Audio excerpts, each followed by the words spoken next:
The traditional understanding of pain centers around injury, whether it's a twisted joint, a herniated disc, or a broken bone, triggering inflammation and activating nociceptors, the neurons responsible for detecting and transmitting pain signals. But in millions of people, especially older adults, pain persists long after the original injury has healed, or arises without any clear trauma at all. This perplexing and debilitating phenomenon, often referred to as pain without injury, is now being re-examined through the lens of cellular senescence.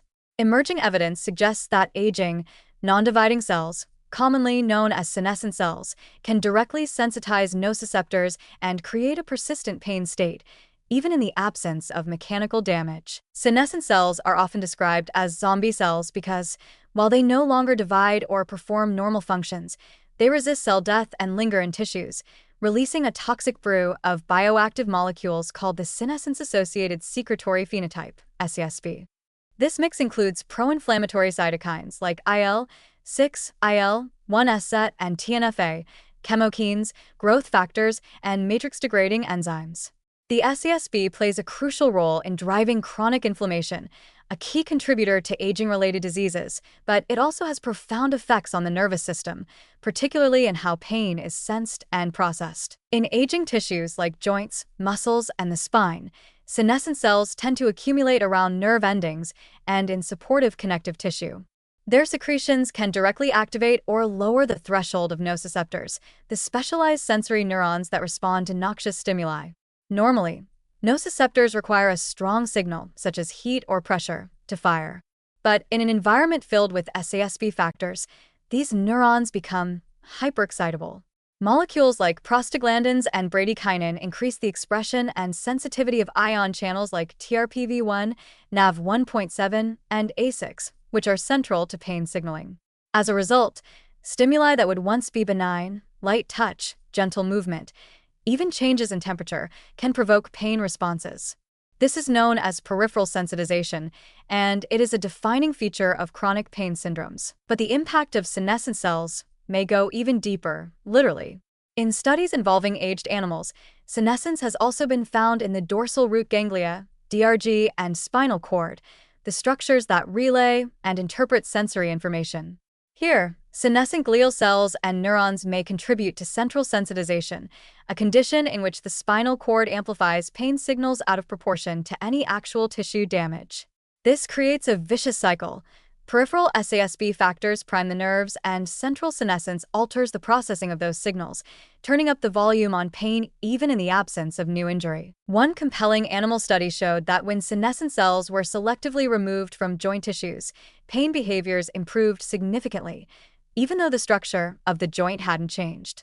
This suggests that it wasn't the physical degeneration of cartilage or bone driving the pain. It was the inflammatory signaling from senescent cells creating a hypersensitized nervous system.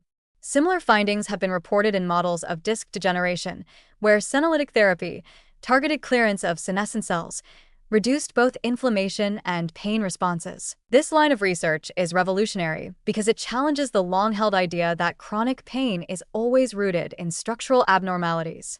Instead, pain may often be a chemical consequence of a toxic cellular environment, particularly one polluted by senescent cells. This could explain why many people with normal MRI scans or mild degeneration still report debilitating pain, while others with clear structural issues remain asymptomatic. The difference may lie not in anatomy but in cell biology. Therapeutically, this paradigm shift opens exciting new doors.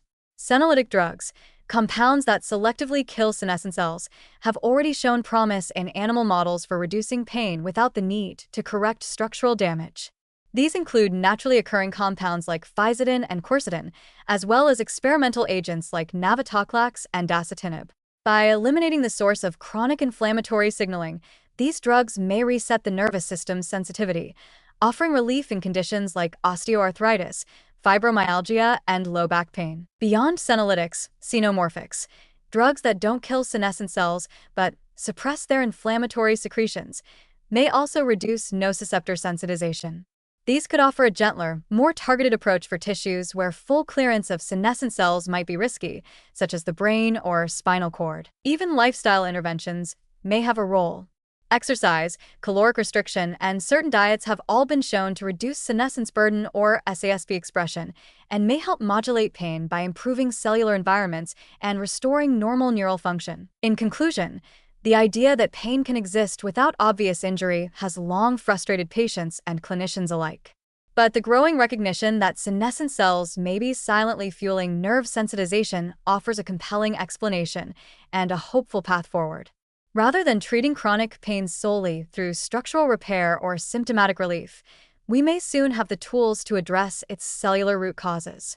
By clearing or calming zombie cells, we may not only reduce pain, but restore resilience to aging tissues, turning off the chemical alarm bells that never should have been ringing in the first place.